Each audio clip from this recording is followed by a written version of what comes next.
फ़ायदा उठा नहीं पाता है सर। मैं इसको ऐसे बोलूँगा कि लोगों को अभी अवेयरनेस नहीं है इसकी। अवेयरनेस नहीं है। एक छोटा पर्सन भी इसका फ़ायदा उठा सकता है।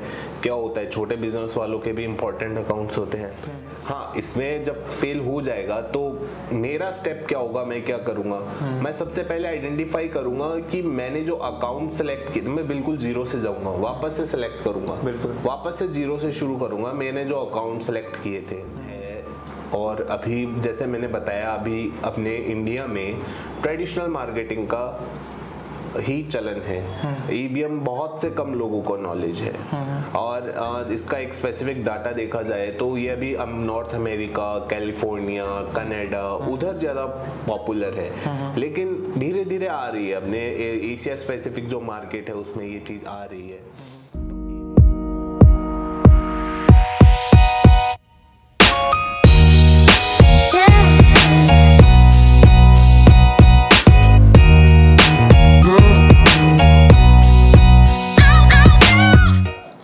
हेलो दोस्तों, कैसे हो आप लोग। आपका स्वागत है कॉन्टेक्ट हब के चैनल में फिर से। आज हम एबीएम से रिलेटेड कुछ बातें करेंगे त्रिवेंद्र सर के साथ में, जिनके साथ हमने ऑलरेडी पहले कुछ बुक्स से रिलेटेड बातें की थी। आई होप कि आपको चीज़ें समझ में आए और थैंक यू। चलो स्टार्ट करते हैं। तो नमस्ते त्रिवेंद्र सर, कैसे हैं? नमस्ते सर। नमस्ते सर। नमस्ते। आपका स्वागत है आपके अपने ही पॉडकास्ट में जी। तो सर, अपन ने पहले भी बहुत सारे पॉडकास्ट किए हैं जी about learning books and all के बारे में। जी। कई ज्ञानवर्धक बातें और कई ऐसी बुक्स हैं जिनके बारे में आपने बताया है जो हमारे, आपके और हर किसी के भी जीवन में एक चेंज का कारण बन सकती है, अच्छा पॉजिटिव चेंज का कारण। तो मैं सर समझना चाहूँगा थोड़ा एबीएम के बारे में। ये थोड़ा डिफरेंट रहेगा ये आज का पॉडकास्ट। थोड़ा मुझे बताएंगे एबीएम एग्जैक्टली क्या है? सर, ईबीएम को हम जैसे बोला जाए तो account based marketing, it's a part of marketing and it's a strategy, nothing like that. ये एक स्ट्रेटेजी है। तो होता बेसिकली इसमें डिजिटल मार्केटिंग है, लेकिन हम डिजिटल मार्केटिंग कैसे करें वो एक स्ट्रेटेजी है ये। और डिजिटल मार्केटिंग में क्या होता है, हम लीड्स लेके आते हैं, बहुत सारी लीड्स लेके आते हैं, फिर उसको फिल्टर करते हैं, उसमें से 1-2 पर्सन निकालते हैं कि जो हमारे लाइक है, हमारे लिए इम्पोर्टेंट होते हैं, क्योंकि मार्केटिंग के थ्रू हम उनको हर प्रोसेस स्टेप वाइज होता है, नर्चर करते हैं, वो चलता रहता है। तो उसमें से फिर 1-2 पर्सन निकलते हैं जो जिनसे हम डील कर पाते हैं हमारे। लेकिन ईबीएम इसका जस्ट उल्टा है। ट्रेडिशनल मार्केटिंग इससे जस्ट उल्टी है। सवाल ये आता है कि एबीएम अगर स्ट्रेटेजी है तो मार्केटिंग में मेरे ख्याल से और भी कई स्ट्रेटेजीज होंगी। तो जो ट्रेडिशनल मार्केटिंग है और उससे एबीएम भिन्न कैसे है?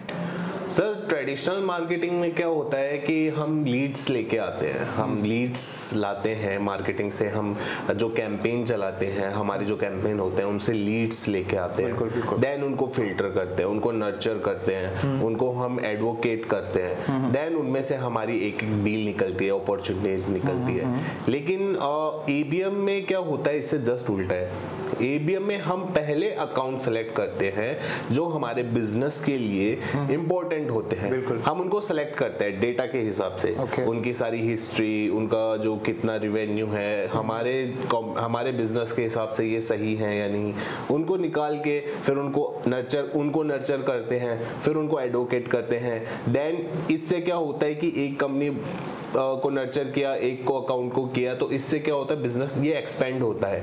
जैसे आपने देखा होगा एक फनल होता है, एक पिरामिड होता है। ट्रेडिशनल मार्केटिंग में तो आपका पिरामिड ऐसे होता है, लेकिन अकाउंट बेस्ड मार्केटिंग में आपका पिरामिड उल्टा हो जाता है। समझ गया सर। तो आपका कहने का मतलब हो गया कि कुछ स्पेसिफिक अकाउंट्स ही उठाए जाते हैं और उन्हीं के ऊपर मार्केटिंग की प्रोसेस की जाती है। जी। तो अगर मैं सवाल पूछूं, जैसे मार्केटिंग में, ट्रेडिशनल मार्केटिंग में भी कैंपेन चलते हैं जी, तो अब जब इसमें एबीएम में जब कैंपेन चलते होंगे? बिल्कुल चलते हैं। तो जब कैंपेन चलते हैं तो कोई जैसे ट्रेडिशनल में कुछ एलिमेंट्स रहते हैं जो महत्वपूर्ण भूमिका निभाते हैं उसकी सक्सेसफुल या फेलियर का। तो आप बताएंगे कि एबीएम के अंदर ऐसे क्या एलिमेंट्स है जो उसकी कैंपेन का सक्सेसफुल का कारण बनता है? सर अभी ABM नो डाउट एक अच्छा सॉल्यूशन है जो हम ट्रेडिशनल मार्केटिंग में लैक कर रहे हैं, नो डाउट अच्छा है। और ABM में हम ऐसा है कि हम सिर्फ उन्हीं लोगों, अब क्या होता है ट्रेडिशनल मार्केटिंग में तो हम बहुत सारे लोगों को टारगेट करते हैं, होता ना एक झुंड होता है उनमें से निकल के आता है, उसमें से पता चलता है हाँ ये।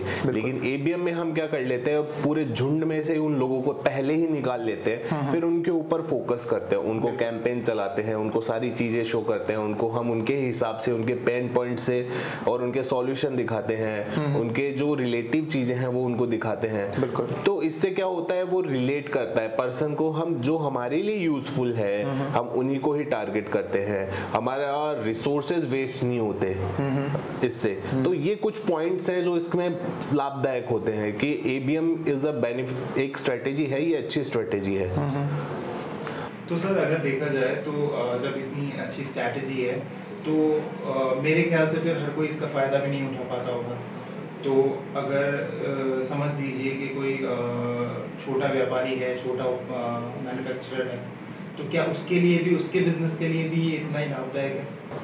सर बिल्कुल फ़ायदा उठा नहीं पाता है सर। मैं इसको ऐसे बोलूँगा कि लोगों को अभी अवेयरनेस नहीं है इसकी। अवेयरनेस नहीं है, एक छोटा पर्सन भी इसका फ़ायदा उठा सकता है। क्या होता है छोटे बिजनेस वालों के भी इंपॉर्टेंट अकाउंट्स होते हैं। मैं आज एक आइसक्रीम का एक पार्लर ओपन कर लूँ तो मेरे भी कुछ अच्छे कस्टमर्स होंगे जिनको मैं टारगेट कर सकूँगा। कस्टमर मान लो मेरे छोटे बच्चे ही मेरे टारगेटेड कस्टमर होंगे। जो छोटे बच्चे वाली फैमिली होगी, आइसक्रीम आप खाते हैं, बड़े खाते हैं लेकिन बहुत रेयर, छोटे बच्चे ज्यादा खाते हैं। जी। तो मैं छोटे बच्चे वाली फैमिली को ज्यादा टारगेट करूंगा। तो मेरा एक छोटा सा आइसक्रीम पार्लर है, मैं उनको टारगेट करूंगा, मैं उनको ऐड दिखाऊंगा, मैं उनको लोकेशंस दिखाऊंगा, कहाँ पे क्या क्या चीजें हैं, कहाँ पे मेरी लोकेशन है, ऐसे टारगेट करूंगा। चाहे मेरा कॉफी शॉप हो, चाहे बड़ा बिजनेस ही क्यों ना हो, बड़े बिजनेस में तो और भी ज्यादा फायदे होते हैं। तो ऐसा नहीं है कि बड़े बिजनेस, बड़े व्यापारी में ही ये ABM स्ट्रेटेजी आप अपना सकते हो। आप छोटे से लेकर बड़े तक हर कोई इसको अपना सकता है, ये स्ट्रेटेजी है। आप मार्केटिंग करना है आपको और एक स्ट्रेटेजी के थ्रू करना है।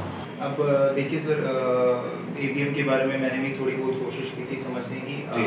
तो अब जहाँ तक मुझे समझ में आया कि ABM एक स्ट्रेटेजी है जो आप बता ही रहे हो एग्जैक्टली। इसमें कुछ मूलभूत कुछ आधार रहते हैं, कुछ सेगमेंटेशन रहती है जो आपने भी एक्सप्लेन की, और उसके अलावा इसमें एक चीज़ है जिसे बोलते हैं पर्सनलाइज्ड कंटेंट। जी, तो ज़रा आप उसके बारे में बताओगे, क्योंकि मैं थोड़ा इस चीज़ को थोड़ा समझ नहीं पाया हूँ कि एग्जैक्टली पर्सनलाइज्ड कंटेंट का मतलब क्या हो गया।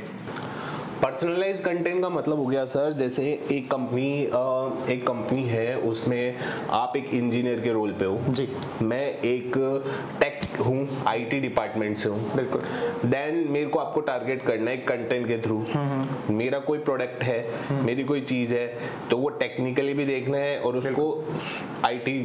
अब आपका नेचर क्या है, आपको टेक वाली चीज़ें ज़्यादा पसंद आएगी, जिसको हम पर्सोना बोल देते हैं। सबका पर्सोना अलग अलग होता है, इसमें वो स्टडी किया जाता है। ABM में क्या स्टडी किया जाता है, हर बंदे का पर्सोना स्टडी किया जाता है। वो कहाँ से आता है, वो डेटा से आता है। बिल्कुल, डेटा से हम निकालते हैं उसका पर्सोना, हम डिसाइड करते हैं कि हाँ ये टेक्नोलॉजिकल बातें सही से करते हैं। तो हम वो कंटेंट क्या होता है, उस कंटेंट को डिजाइन ही उस हिसाब से करते हैं। बिल्कुल, हम डिजाइन करते हैं। आपको मैं सिर्फ टेक्निक, थोड़ा ऐसा कंटेंट दूंगा जिसमें टेक्निकल बातें होंगी। बिल्कुल। फिर आती है मेरी बात, मेरे को कैसा कंटेंट देंगे, मैं ऐसा कंटेंट दूंगा, मेरे को बताया जाएगा कि IT सॉफ्टवेयर से रिलेटेड ये जो प्रोडक्ट है वो कैसे रिलेट कर रहा है। मतलब टेक IT डिपार्टमेंट, मतलब ये इजी टू है, मतलब आपके जितने भी CRM सॉफ्टवेयर्स हैं उनसे इंटीग्रेट हो जाएगा, नहीं होगा, ऐसे थोड़े कंटेंट मैं उसमें दूंगा। तो जिससे क्या होगा, मैं उससे रिलेट करूंगा, आप उससे रिलेट करोगे टेक्निक। अगर मेरे वाला कंटेंट आपको दे दिया तो आपको समझ नहीं आएगा, और आप वाला मेरे को दे दिया तो मेरे को समझ भी नहीं आएगा। तो ये होता है पर्सनलाइज्ड कंटेंट। अगर लेमन लैंग्वेज में बोला जाए तो ये अपनी नॉलेज किसी दूसरे को समझाने का एक तरीके से ऑप्टिमम या सही तरीका। हाँ, इसको लेमन लैंग्वेज में बोला जाए कि मेरे को मेरा प्रोडक्ट समझाना है उसी की भाषा में समझाना है। हाँ। आप समझ गया सर, बहुत अच्छा एक्सप्लेन किया है आपने। अब अगर मैं एक सवाल और आ रहा था मेरे मन में कि ABM है वो सिर्फ B2B जो भी बिजनेसेस हैं उन्हीं के लिए है या B2C के लिए भी है? सर मैंने जितना पढ़ा है, मैंने जितना अभी तक इसको पढ़ा है, मैं कहीं ना मैं गलत भी हो सकता हूँ इसका। अभी मैंने इस तय तक मैंने इसका प्रैक्टिकली मैंने अभी नहीं करके देखा है। मैं इसमें बता सकता हूँ, आप B2C में भी कर सकते हैं, B2B में कर सकते हैं, लेकिन मोस्टली B2B में ये फायदेमंद रहता है। ठीक है, आप B2C में भी कर सकते हैं। तो थोड़ा सा एक खास सवाल होगा जी, जो मीठा मीठा ही चल रहा था इतनी देर। जी जी, मीठा खिलाया तो नहीं सर आपने? बिल्कुल खिलाएंगे सर, पॉडकास्ट ओवर हो जाए जी। जैसे कि हर एक कैंपेन चलती है, जैसे महत्वपूर्ण अंग है मार्केटिंग का, कैंपेन एक प्रोसेस है। तो अगर ABM की कैंपेन फेल होती है तो क्या है जो चीज़ें ध्यान में रखने लायक हैं? क्या उस चीज़ को खराब होने से पहले या खराब हो चुकी है तो उसको उसके बाद में भी संभाला जा सकता है? थोड़ा बताइएगा। जी सर, इसमें मैं पहले एक चीज़ क्लियर करना चाहूँगा कि हम कोई कैंपेन बनाते हैं तो हम कभी 100% श्योर नहीं होते ये सक्सेस हो जाएगा। ओके। मेरे हिसाब से 100% किसी को श्योर नहीं होना चाहिए कि ये सक्सेस हो जाएगा। कहीं ना कहीं वो किसी ना किसी कारण से लैक हो सकता है, तो आपको पहले ही प्रिपेयर रहना पड़ेगा उसके लिए। बिल्कुल ठीक है। हाँ, इसमें जब फेल हो जाएगा तो मेरा स्टेप क्या होगा, मैं क्या करूँगा? मैं सबसे पहले आइडेंटिफाई करूँगा कि मैंने जो अकाउंट सेलेक्ट किया, मैं बिल्कुल जीरो से जाऊँगा, वापस से सेलेक्ट करूँगा, वापस से जीरो से शुरू करूँगा। मैंने जो अकाउंट सेलेक्ट किए थे क्या वो सही सेलेक्ट किए हैं मैंने? बिल्कुल। हाँ, मेरा अकाउंट सही सेलेक्ट है तो मैं फिर जाऊंगा मार्केटिंग डिपार्टमेंट में। मार्केटिंग में देखूंगा मैंने जो कंटेंट बनाया है, मैंने जो कंटेंट बनाया है उन अकाउंट्स के हिसाब से सही था, मतलब पर्सोना के हिसाब से सही था। बिल्कुल। या उनका पर्सोना निकला जो वो गलत था, ये चेक करना भी इम्पोर्टेंट है। रीच चेक होगा, मैं उस कंटेंट को चेक करूंगा। कंटेंट सही होता है तो कैंपेन जो प्रोसेस सेट की गई थी, मान लो ये कंटेंट ये वीडियो इस वीडियो के बाद में दिखाना था, प्रोसेस होता है ना एक स्टेप, वो गलत हो गई होगी, बिल्कुल, उससे भी इफेक्ट पड़ता है। देन फिर देखूंगा सेल्स वालों की कहीं गलती है या नहीं, वो चेक करूंगा सेल्स वालों ने क्या चीज उसको इम्प्लीमेंट किया, उन्होंने क्या देखा और उन्होंने क्या बात की। बिल्कुल ठीक है। देन फिर देखूंगा कि हाँ कस्टमर आया, उसको एक्विजिशंस के लिए उसको सर्विस कैसे दी गई, उसको कैसी चीजें हम प्रोवाइड करवा रहे हैं, हमारा प्रोडक्ट, मैं प्रोडक्ट को भी रिव्यू करूंगा, मेरा प्रोडक्ट तो सही था या नहीं। तो ये सारी चीजें मैं एक बार रिव्यू करूंगा, मैं वापस से जीरो से शुरू करूंगा, कहीं लैक होगा तो उसको सही करूंगा, फिर वापस से ट्राई करूंगा, हिट एंड ट्राई। बिल्कुल सर, बिल्कुल आपने सही बोला है, शुरू से शुरुआत वापस की जाएगी। अभी तो प्रॉब्लम्स, कई चीज़ें तो ऐसी हैं जो हाईलाइट हो जाती हैं, कई छोटी छोटी माइनर प्रॉब्लम्स रहती है जो हाईलाइट नहीं होती। शुरू से शुरुआत करना ही बेटर रहता है जी। अब जो last but not the least सवाल पूछना चाहूँगा मैं, सवाल ये है कि मैन्युफैक्चरर्स हैं, उनके लिए ABM कैसे फ़ायदेमंद रहेगा, उनकी क्या प्रॉब्लम्स हैं जो उनको फेस करनी पड़ रही हैं, और ABM के जरिए उनकी ये प्रॉब्लम्स कैसे सॉल्व हो सकती हैं। बिल्कुल सर, मैन्युफैक्चरर्स के लिए ABM फ़ायदेमंद है। और अभी जैसे मैंने बताया, अभी अपने इंडिया में ट्रेडिशनल मार्केटिंग का ही चलन है, ABM बहुत से कम लोगों को नॉलेज है। और इसका एक स्पेसिफिक डाटा देखा जाए तो ये अभी नॉर्थ अमेरिका, कैलिफोर्निया, कनाडा, उधर ज़्यादा पॉपुलर है, लेकिन धीरे धीरे आ रही है, अपने एशिया स्पेसिफिक जो मार्केट है उसमें ये चीज़ आ रही है। तो ABM देखा जाए तो उनके लिए कैसे इंपॉर्टेंट है, जैसे अभी वो कहाँ मिस्टेक कर रहे हैं। जैसे मैं किसी भी अपने TMT मैन्युफैक्चरर्स या कोई भी प्रोडक्ट के मैन्युफैक्चरर्स के बारे में बात कर लूँ, जैसे मैं एक TMT मैन्युफैक्चरर्स का एग्जांपल लेता हूँ। वो क्या करते हैं, ऐड चला रखा है, टीवी पे ऐड चला रखा है, टीवी पे ऐड चला रखा है, किसी भी सेलिब्रिटी से ऐड चला रखा है। देन अपन देखते हैं रोड पे लगा होता है, दीवारों पे लिखा होता है, ठीक है। तो आजकल क्या हो गया सर कि मैं इस इंडस्ट्री में जाऊं, कंस्ट्रक्शन इंडस्ट्री में जाऊं, तो आजकल क्या हो गया है, लोग अपार्टमेंट्स सीधा फ्लैट्स में रहना पसंद करते हैं, अपार्टमेंट में रहना पसंद करते हैं। पहले तो क्या होता था, सरिये ले लेते, घर बनाने वाले लोग होते थे, अपने जमीन पे अपने घर बना लिए, लेकिन आजकल लोग अपार्टमेंट सीधा डायरेक्ट कांटेक्ट करते हैं अपार्टमेंट लोग। तो अब उनका मोस्टली सेगमेंट चेंज हो गया। पहले जो हम लोग थे, हम मेरे को घर बनाना है तो मैं उसका कस्टमर था। बिल्कुल।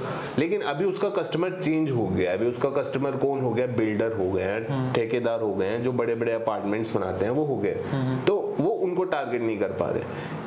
वो क्या कर रहे हैं? सबको दिखा रहे हैं, टीवी में ऐड दिख रहे हैं। तो मेरे को क्या मतलब, मेरे को अपार्टमेंट लेना है, मेरे को सरिया तो लेने का कोई मतलब ही नहीं। यहाँ पे मिस्टेक किया उन्होंने, मेरे को वो चीज मेरे मतलब ही नहीं है। देन अब उनको ये बताया जाए, उनको ये ABM के थ्रू ही हो सकता है। अब वो ABM से निकालेंगे, बिल्डर्स को निकालेंगे अच्छे से, उनके जो कस्टमर्स होंगे उनको उन्हीं को ही टारगेट करेंगे। तो ऑब्वियस सी बात है उनका रिवेन्यू बढ़ेगा, ABM उनकी हेल्प करेगी। तो ट्रेडिशनल मार्केटिंग जो अभी चल रही है उनसे तो बेटर ही रिजल्ट देगा मेरे हिसाब से अकाउंट बेस्ड मार्केटिंग। बहुत सही आपने एक्सप्लेन किया है। और मैं इसी के साथ अभी अपना ये पॉडकास्ट खत्म करता हूँ। मिलते हैं फिर बाद में, और वापस कुछ नई चीज़ें, कुछ और लर्निंग के रिलेटेड चीज़ें जिन पे बातें करेंगे। Okay sir, thank you coming here sir. Thank you.